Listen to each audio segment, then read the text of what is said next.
There was a time when silence meant rest. A moment between responsibilities. A pause before the next thing that needed doing. Somewhere along the way, silence changed its meaning. Now it feels heavier. Not loud. Not painful in a sharp way. Just present. I don't remember the exact day it happened. There was no argument. No turning point anyone else would recognize.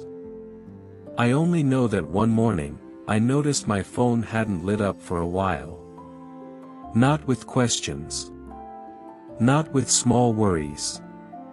Not with the kind of calls that used to begin with, "Can I ask you something?" And the realization came quietly, almost politely.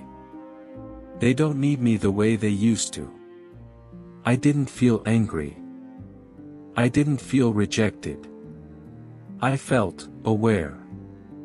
For most of my life, being a parent meant being needed. Needed to decide. Needed to fix. Needed to reassure. I was the first call when something went wrong. The steady voice when plans fell apart.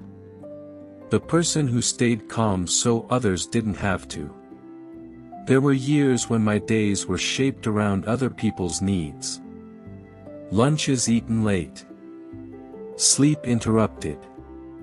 Worries carried silently. And I never questioned it. Because that was the job. That was the role. That was love, as I understood it. I didn't think of myself as important. I thought of myself as necessary. And then, slowly, that role began to change. The calls became shorter. The pauses between messages stretched longer. Advice wasn't asked for anymore. Updates replaced conversations. I just wanted to let you know. We already decided. It's all handled. No edge in their voices. No impatience. Just confidence. At first, I told myself this was good. This was what I had hoped for. I raised them to stand on their own. To think clearly. To move forward without fear. And they did. So why did success feel so complicated? Pride showed up first. Real pride. They were capable. Independent. Making good choices. But pride didn't arrive alone.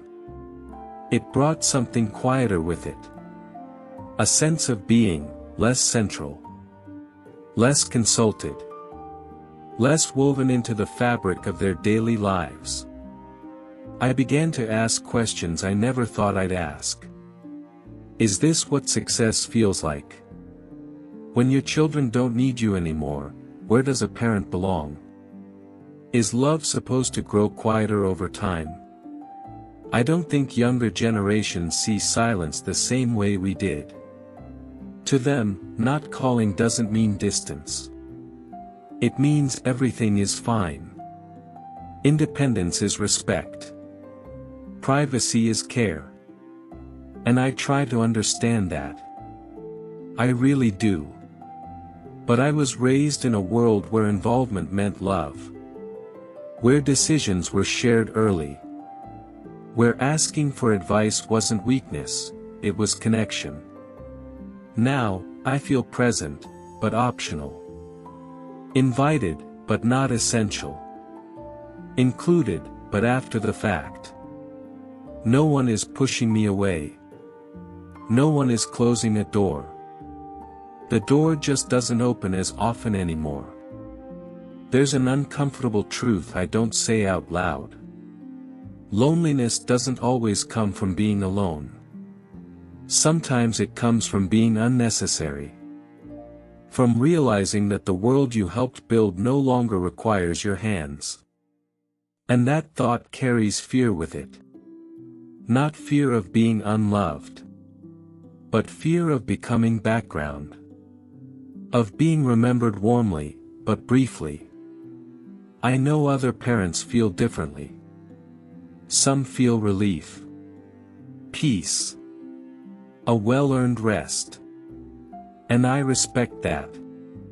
But for me, there's grief mixed into the quiet. Grief for conversations that no longer happen.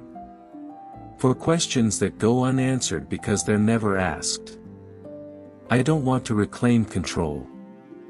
I don't want to interfere. I just wonder when parenting changed shape. And whether it ever truly ends. Or if it simply fades into something softer. Something quieter. Something that asks us to love without being needed. And I don't know.